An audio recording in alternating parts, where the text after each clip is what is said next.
देखो, reserve bank में आज हम लोग का जो क्लास है रिजर्व बैंक का, उसके तहत आज हम लोग रिजर्व बैंक कैसे इकोनॉमी को कंट्रोल करता है। रिजर्व बैंक ने अपने यहाँ जो उसके बैंक होते हैं उसको दो श्रेणी में बांटा है, जिसको शेड्यूल बैंक और नॉन शेड्यूल बैंक होते हैं। ठीक है, schedule bank and non schedule bank. इसके तहत जो है, जो जिसका मिनिमम पेड अप कैपिटल जो आपका क्या कहते हैं 5 लाख होगा, वो इसके श्रेणी में आएगा। रिजर्व बैंक का एक शेड्यूल 2 होता है, जिसके तहत रिजर्व बैंक ऑफ इंडिया जो उसके अंतर्गत जो बैंक रजिस्टर्ड होते हैं उनको शेड्यूल बैंक बोलते हैं। ये जो है डायरेक्ट रिजर्व बैंक द्वारा नियंत्रित होते हैं। डायरेक्ट इनको जो है हर 15 दिन पर रिजर्व बैंक सेंट्रल पर शेड्यूल बैंक को रिजर्व बैंक को रिपोर्ट करना पड़ता है। अपने फाइनल जो भी इनके बुक्स ऑफ अकाउंट हैं, फाइनल अकाउंट है, उनको जो है रिजर्व बैंक के पास सबमिट करना पड़ता है। ठीक है ना। यही जो है schedule bank reserve clearing house में अपने रिप्रेजेंटेटिव को भेज करके अपने जो भी उनके क्या कहते हैं नेगोशिएबल इंस्ट्रूमेंट है उनको सेटअप करते हैं। ये रिजर्व बैंक से वो सारी फैसिलिटी पा सकते हैं जो हमने अभी कल आपको बताया था इसके पहले वाले क्लास में। ठीक है ना। ये सारी जो है इनको फैसिलिटी ये मिलता है जो एक कॉमर्स शेड्यूल बैंक के तहत वो सारे बैंक आपके आते हैं। इनको जो है रिजर्व बैंक के डायरेक्शन 100% डायरेक्शन को इनको मानना पड़ेगा। ठीक है। एक चीज आपको हम बता दें, कोई भी बैंक जो रिजर्व बैंक जो इंडिया में काम करते हैं उनको रिजर्व बैंक के द्वारा वो नियंत्रित होती है। नॉन शेड्यूल बैंक जिनका मिनिमम ये है कि जो शेड्यूल 2 में नहीं है और जिनका minimum paid up capital 5 lakh से कम है। ऐसा नहीं है कि इनको रिजर्व बैंक के आदेश को नहीं मानते, बस खाली ये है कि ये छोटे बैंक हो जाते हैं जो 5 लाख के पेड अप कैपिटल से कम है। ये नॉन शेड्यूल बैंक में ये आते हैं। ठीक है ना। जनरली ये छोटे छोटे बैंक होते हैं और जिनका वो जो 5 लाख से कैपिटल कम होता है वो होते हैं। बाकी ये किसी न किसी शेड्यूल बैंक के थ्रू ये रिजर्व बैंक से ये भी नियंत्रित होते हैं और इनको भी रिजर्व बैंक के सारी चीजों को मानना पड़ता है। ठीक है। ये आपका एक संक्षेप में मैंने आपको ये बता दिया what is the schedule bank और what is the non schedule bank. अब आते हैं हम रिजर्व बैंक ऑफ इंडिया कैसे पूरे इकोनॉमी में काम करता है। अभी हमने जब शेड्यूल बैंक और नॉन शेड्यूल बैंक को पढ़ाते समय मैंने बताया कि इंडिया में कोई भी जो बैंकिंग बिजनेस करेगा, जो भी मनी मार्केट के तहत आएगा, उसको रिजर्व बैंक ऑफ इंडिया के गाइडलाइंस को मानना पड़ेगा। रिजर्व बैंक ऑफ इंडिया को जो मैं अपने शब्द में बोलता हूँ, it is the reserve RBI is the guardian of the economy. All the economic activity जो हमारा मनी का जो सर्कुलेशन है सारी ये it move around the RBI है। आरबीआई कैसे पूरे इकोनॉमी को बैंकिंग सिस्टम और इकोनॉमिक सिस्टम को कंट्रोल करता है उसको हम लोग आज उसमें देखेंगे। उसमें सबसे पहला है जो पॉइंट आपकी किताब में, providing permission letter to bank. जो भी बैंक इंडिया में काम करना चाहते हैं वो पहले रिजर्व बैंक से रजिस्टर्ड होंगे और रिजर्व बैंक के बिना अथॉरिटी कि हमको उनको काम करना है वो करेंगे। इवन फॉरेन बैंक वाले भी अगर आते हैं तो उनको इंडिया में काम करने का अथॉरिटी लेटर उनको रिजर्व बैंक ऑफ इंडिया से प्राप्त करना होगा। ठीक है ना। किसी भी बैंक को, कुछ एक बैंक को छोड़ करके जो नया प्रावधान आया है जो उसको छोड़ करके नॉर्मली जितने भी ब्रांचेस इंडिया में खुलते हैं रिजर्व बैंक ऑफ इंडिया के बिना परमिशन के वो नहीं खुल सकते। माने if any bank want to increase his branches to open the branches anywhere in India, first that bank will have to take the permission from the Reserve Bank of India. Third है determining the credit policy। ये हमने अभी काफी कुछ पढ़ा है credit control के तहत, इसको यहाँ बताने की जरूरत नहीं है। तो चौथा जो अधिकार है रिजर्व बैंक को कि रिजर्व बैंक ऑफ इंडिया चाहे किसी भी कई बैंकों को मर्ज कर सकता है। आपने देखा तमाम बैंकों का, ओरिएंटल बैंक और इसका कोई बैंक ऑफ बड़ौदा में हो रहा है, तो कोई जो है आपका पीएनबी में हो रहा है। जैसे ओरिएंटल बैंक ने आपने देखा कि पीएनबी में मर्ज कर गया। ये रिजर्व बैंक को अधिकार है कि वो समय के अनुसार देखते हुए वो बैंकों के जो छोटे छोटे बैंक है लॉस में जा रहे हैं उनको किसी अच्छे बड़े बैंक में उसको मर्ज कर दे।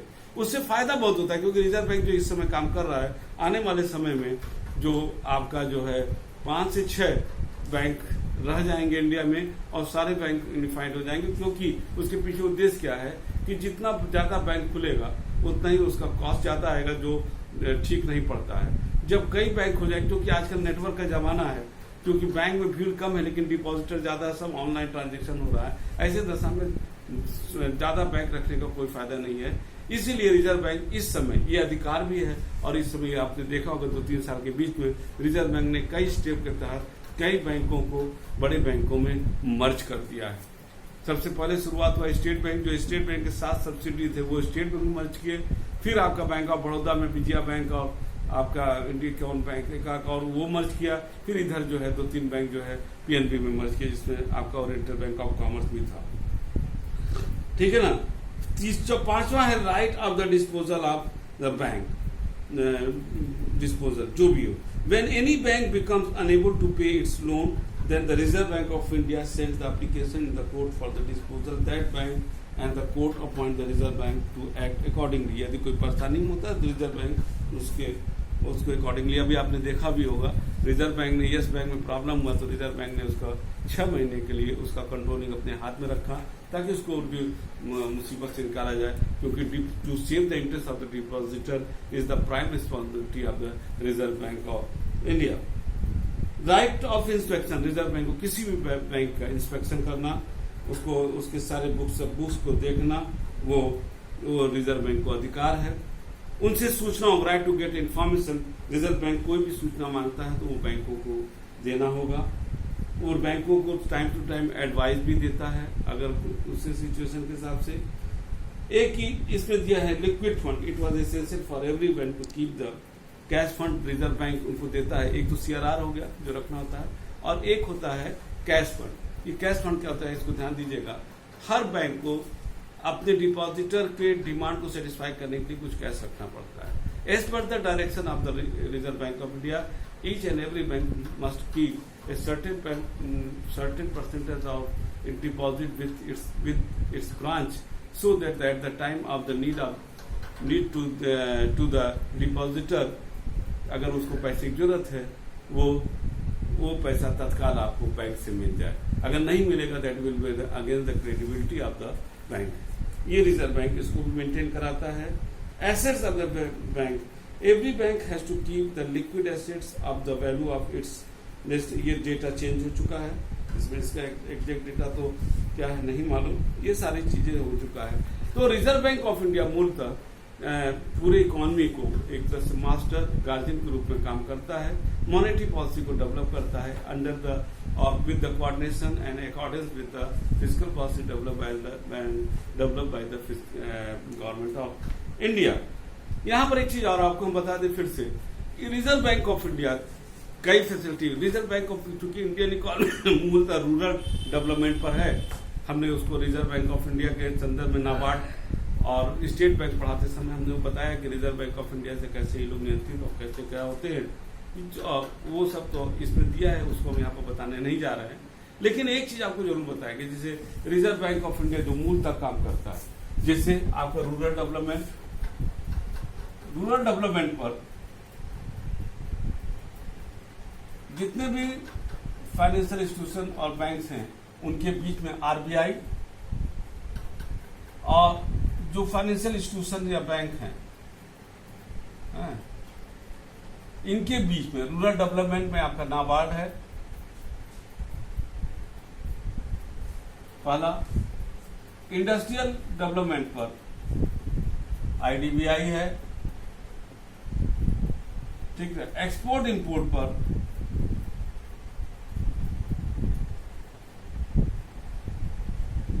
एक्सिम बैंक, ठीक है ना। कॉमर्शियल बैंक के संदर्भ में जितने भी कॉमर्शियल बैंक हैं उनके संबंध में आपका स्टेट बैंक ऑफ इंडिया है। ये कुछ मूलतः हमने आपको दिया है कि ये अगर किसी को जो ये इसको करना है, जैसे आरबीआई कभी भी पब्लिक से डायरेक्ट उसका नहीं होता है।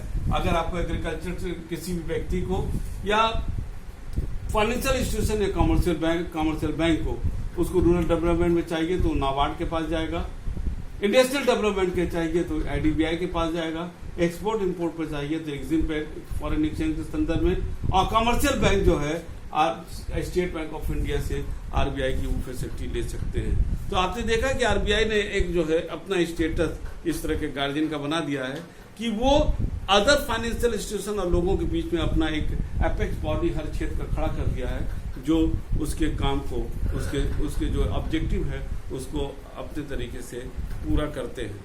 तो रिजर्व बैंक ऑफ इंडिया का जो एक रोल इकोनॉमी के संदर्भ में, हर देश के सेंट्रल बैंक और specially reserve Bank of India के इकोनॉमी के संदर्भ में हम ये कह सकते हैं कि सुप्रीम कोर्ट को तो हम लोग जानते हैं कि हमारे देश का एक कॉन्स्टिट्यूशनल बॉडी है और शायद बहुत इफेक्टिव बॉडी है, लेकिन सुप्रीम कोर्ट का जजमेंट हो सकता है सबको प्रभावित ना करता हो, लेकिन रिजर्व बैंक ऑफ इंडिया का कोई भी एक्शन, अगर देश की आज आबादी लगभग 135 करोड़ है तो 135 करोड़ के एक व्यक्ति को आपको प्रभावित करता है, भले से उसको मालूम हो या ना मालूम हो।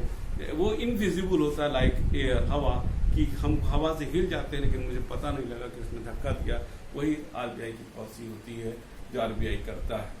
तो इसलिए रिजर्व बैंक ऑफ इंडिया एक देश का वो महत्वपूर्ण एक संस्था होती है जो मूलतः इकोनॉमिक सेक्टर में मास्टर और गार्जियन के रूप में काम करते हुए हमारे इकोनॉमी को सेफगार्ड करती है, हमारे इकोनॉमी को मजबूत करती है हर क्षेत्र में, चाहे वो फॉरेन एक्सचेंज संबंध हो उसके संदर्भ में, चाहे कैश रिजर्व रेशियो है रिजर्व के संदर्भ में, इस सारी चीजों पर वो काम करता है। साथ ही साथ इंडिया गवर्नमेंट की तरफ से वो जो है विदेशों के दूसरे सेंट्रल बैंक से, इंटरनेशनल मॉनेटरी फंड से संबंध रखता है और उनको कोऑर्डिनेट करके अपनी इकोनॉमी को मजबूत करने की दिशा में जो भी काम होता है वो समय पर करता है।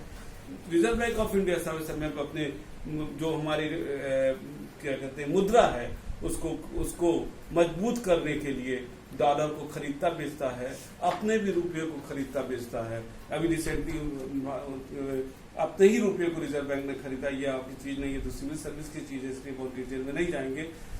ये सारी चीजों को वो करता रहता है ताकि ये बहुत सी चीजें हम लोगों को नहीं मालूम होती है, प्योर इकोनॉमिक्स की चीजें हैं, लेकिन ये जान लीजिए कि day by day reserve Bank of India ये कुछ न कुछ करता रहता है जिससे इकोनॉमी मजबूत हो। हाँ, कुछ लोग शिकायत कर सकते हैं कि रिजर्व बैंक के ही रहते हमारे तमाम लोग भागे हैं पैसा लेकर, दैट इज अनदर पॉइंट जिसका डिस्कशन हम यहाँ नहीं करेंगे कि कुछ कमियां जरूर हैं जो रिजर्व बैंक सब कुछ अधिकार होते हुए या कुछ न कुछ ऐसे कारण हैं कि वो इफेक्टिव रोल नहीं अदा कर पाया, उसको हमको देखना होगा, सरकार को देखना होगा कि हम वो क्या कर सकता है। लेकिन इतनी कमियों के बावजूद भी हम ये कह सकते हैं रिजर्व बैंक ऑफ इंडिया मेरे हिसाब से इंडिया की वो बॉडी है जो शायद सबसे महत्वपूर्ण बॉडी है, इससे महत्वपूर्ण बॉडी में किसी को नहीं मानता, जो हमारे पूरे इकोनॉमी को और देश के हर व्यक्ति को ये अफेक्ट करता है।